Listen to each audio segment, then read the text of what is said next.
Most people believe long life depends only on luck or medicine. But after 85, the quiet reasons life shortens are often overlooked, rooted in habits, isolation, and unmet needs that doctors rarely have time to explain.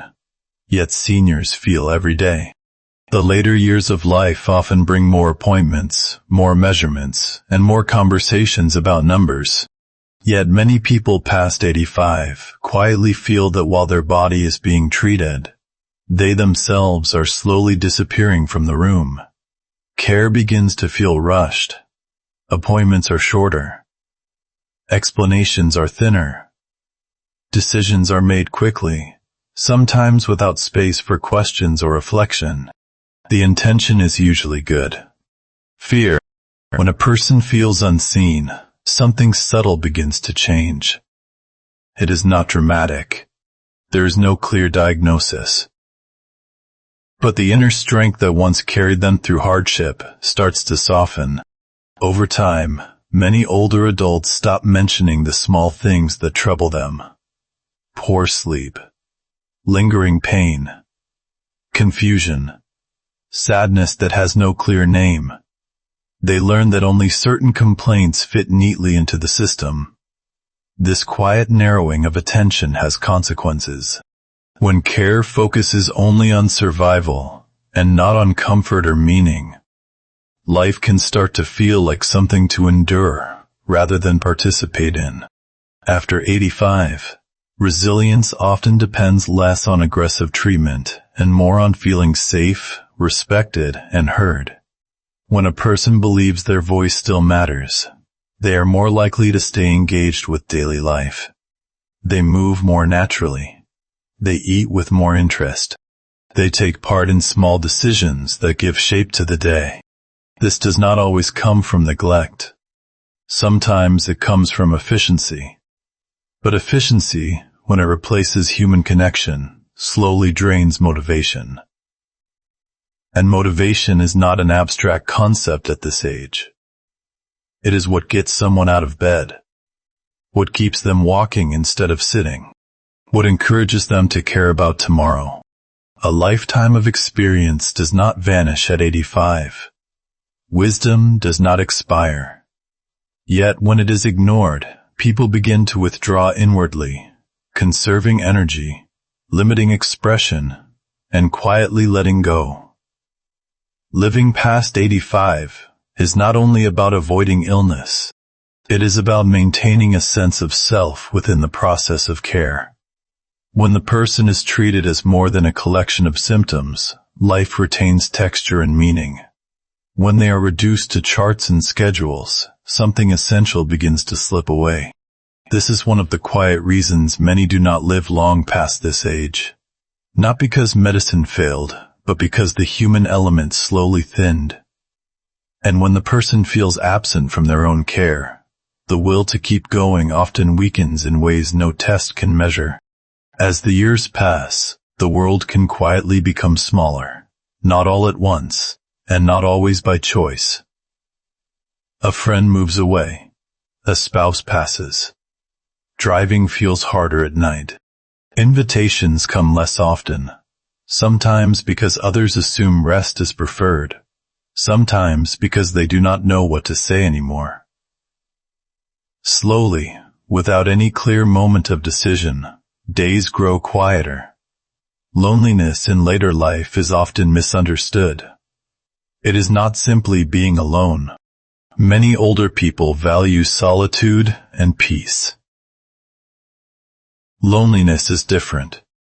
It is the feeling that one's presence no longer makes a difference to anyone else. That stories are repeated not because memory is failing, but because there is no one new to tell them to. Doctors may ask about appetite and sleep, but not about who someone last laughed with. Charts record heart rates, not heartache. And so this quiet absence of connection goes unnamed, even as it slowly affects everything else. When social contact fades, the body responds. Energy lowers. Immune strength weakens. Sleep becomes fragmented. meals lose their appeal. These changes are subtle and gradual, easy to attribute to just aging. But often, they are the body's response to emotional thinning. Humans are not designed to live without being witnessed. At any age, but especially in the later ones. Many older adults stop reaching out because they do not want to burden others. They have spent a lifetime being responsible, providing, supporting. Asking for companionship feels unfamiliar, even shameful. So they wait. And the longer they wait, the harder it becomes to re-enter connection. Silence begins to feel safer than rejection. What makes this especially painful is that loneliness often hides behind politeness. When asked how they are, many say, "I'm fine." Not because they are, but because explaining feels like too much effort, or too risky. Living long past 85 often depends on having at least one place where presence is expected. A neighbor who notices if the lights stay off. A weekly phone call that is not rushed. They need to be real. When connection disappears, life begins to feel optional. Not in a dramatic sense, but in a quiet one. There is less anticipation, less reason to maintain routines, less motivation to push through discomfort. This is not depression in the clinical sense, and it may never be diagnosed. But it deeply affects longevity. Doctors may not say this directly, because it does not fit neatly into treatment plans. But many people do not stop living because their bodies fail first. They stop because the world around them grows distant, and staying begins to feel like standing still in an empty room. The presence of even one genuine connection can change this entirely. It reminds a person that they are still part of something, that their thoughts matter, that their life still touches another. Without that reminder, the path beyond 85 becomes much harder to walk, no matter how strong the body appears to be. As the body ages, movement changes its meaning. In earlier years, movement was about productivity. When that connection weakens, life often shortens in ways that are not immediately visible. One of the least discussed reasons many people do not live far beyond 85 is not illness itself, but the gradual retreat from movement caused by fear. A moment of dizziness becomes a memory that lingers. Slowly, confidence fades. Chairs feel safer than sidewalks. Rooms shrink. The world narrows to what feels controllable. Doctors often focus on falls as isolated events.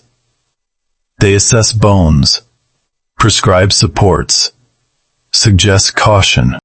What they rarely address is how fear of falling changes behavior, long before a fall ever happens. Many older adults begin to move less, not because they cannot move, but because they are afraid to try. This fear is understandable. A fall at this age can change everything. But complete caution carries its own risk. When movement decreases, the body adapts quickly. Muscles soften. Balance becomes less reliable. Joints stiffen. Circulation slows. These changes then reinforce the fear that started it all. It becomes a quiet loop, one that feels sensible on the surface, but slowly erodes resilience from the inside. Movement after 85 does not need to be exercise in the modern sense. It does not require goals, numbers, or effort that leaves one exhausted. What matters is continuity. The simple act of standing regularly, walking short distances with awareness, shifting weight, reaching, turning, adjusting. These small motions remind the nervous system that the body is still capable, still present. When movement disappears, something else disappears with it. Orientation. the body loses its internal map. Confidence in space weakens. Even familiar rooms can begin to feel uncertain. This leads to more sitting, more stillness, more reliance. Independence erodes not because the body has failed, but because trust in the body has faded. There is also an emotional cost. Movement creates rhythm. It breaks time into moments. Without it, days blur. The line between morning and evening softens. Motivation drops, not from sadness, but from inertia. Many people believe rest is always protective in later years. Rest is important, but too much rest without movement sends a different message to the body. It signals retreat. The systems that maintain balance, coordination, and alertness begin to power down. This is not something that happens suddenly. It unfolds quietly, often unnoticed until it has gone too far. Doctors may encourage movement in general terms, but they often underestimate how emotional fear governs physical behavior after 85. They may say, "Be careful," without realizing how deeply that phrase settles into the mind. Carefulness turns into avoidance. Avoidance turns into decline. Living beyond 85 often depends on maintaining a gentle relationship with movement, one that is respectful, patient, and forgiving. Not movement driven by pressure, but movement guided by familiarity and trust. When the body is allowed to move without fear, even modestly, it continues to participate in life. When movement stops, life does not end immediately. And once that folding becomes the norm, the road forward grows much shorter than it needs to be. As people move deeper into their 80s, another quiet factor begins to shape how long life continues. The narrowing of mental and emotional engagement. This is not the same as memory loss or diagnosed illness. It is subtler. It is the slow withdrawal from curiosity, conversation, and inner stimulation that once kept the mind awake to the world. Many older adults are told that slowing down mentally is natural, even expected. Doctors may reassure families that reduced interest, less conversation, or long hours of passive sitting are simply part of aging. What is rarely discussed is how disengagement itself can accelerate decline, independent of disease. When the mind stops reaching outward, the body often follows. Days begin to look the same. Television fills hours, not because it is enjoyable, but because it requires nothing in return. Conversations shorten. Opinions are shared less. Decisions are handed over to others. Sometimes out of convenience, sometimes out of quiet exhaustion. This withdrawal is often misunderstood as peace. From the outside, it can look like contentment. But inside, it may be something else entirely. A gradual dimming of purpose and presence. The mind, no longer challenged or invited to participate, begins to conserve energy, just as the body does when movement stops. Doctors focus heavily on physical markers. A person can be medically stable and still be fading. When the mind is not stimulated by conversation, reflection, or meaningful attention, it loses sharpness. Not suddenly, but steadily. Social isolation plays a large role here. But it is not only about being alone. Some older adults are surrounded by people and still feel mentally absent. Conversations may revolve around logistics rather than ideas. Questions are answered, but not asked. Over time, the individual stops offering thoughts because they feel unnecessary or ignored. The danger is not loneliness alone, but invisibility. When a person no longer feels mentally needed, they begin to shrink inward. This affects posture, speech, appetite, and even sleep. The nervous system becomes less responsive. Reaction time slows. Motivation fades. None of this is dramatic enough to trigger alarms. Yet together, they shorten life. This belief, once settled, can drain the will to stay mentally alive. Mental engagement after 85 does not require learning new technologies or keeping up with the world at large. It requires presence, reflecting on memories not as repetition, but as meaning, making. These moments signal to the mind that it still matters. When the mind is engaged, the body responds. Breathing deepens. Eyes brighten. Movement becomes more intentional. Appetite improves. Sleep gains rhythm. These changes are subtle but powerful, and they accumulate over time. Living past 85 is not only about avoiding illness. It is about staying inwardly awake. When mental engagement fades, life often follows quietly behind it. And when it is preserved, even gently, time has a way of stretching longer than expected. The final reason many people struggle to live far beyond 85 is rarely spoken about, and almost never addressed directly. It is the quiet loss of adaptability.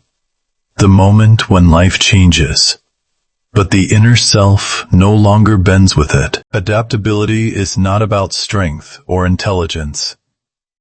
It is about flexibility of spirit. Earlier in life, people adjust constantly without naming it. They change routines, accept losses, rebuild meaning, and learn new rhythms. Bodies alter quickly, friends pass away, familiar roles disappear. What becomes harder is not the change itself, but the willingness to adapt to it. Many older adults reach a point where they say, often quietly, "This is just how it is now." Sometimes this is acceptance, but sometimes it is resignation. The difference matters more than most doctors realize. When adaptability fades, daily life becomes rigid. The nervous system tightens, as if bracing against a world that no longer feels safe or predictable. This constant internal tension exhausts the body over time. Doctors may describe this as anxiety, stubbornness, or resistance to care. But underneath, it is often grief for a life that once felt familiar and controllable.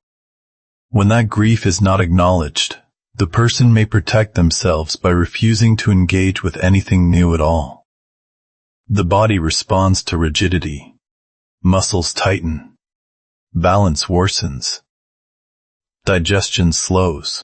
Sleep becomes shallow. After 85, losses accumulate. Friends, siblings, even children may be gone. The world feels less populated by people who remember who you once were. Those who live longest tend not to deny this pain, but they also do not let it harden them. Some older adults survive loss by closing off emotionally. They stop forming attachments to avoid future pain. While understandable, this emotional shutdown can reduce the very connections that sustain life. The heart, both physically and emotionally, thrives on gentle openness. There is also a subtle social message given to people at this age that change is no longer for them. Adaptability does not mean forcing optimism or pretending everything is fine. It means allowing life to be different without withdrawing from it. It means finding new ways to feel useful, even if the old ones are gone. It means letting others help without surrendering identity. It means allowing joy to look simpler without believing it is smaller. Doctors rarely talk about adaptability because it cannot be prescribed. There is no pill for flexibility, no test for willingness. Yet it may be one of the strongest predictors of longevity after 85. Those who live longer often share a quiet trait. They adjust without drama. They grieve without hardening. They accept help without disappearing. They allow life to keep changing shape, and they change with it. Living past 85 is not only about the body holding on. It is about the inner self remaining supple. When adaptability remains, life continues to move. And when life continues to move, it often continues longer than expected.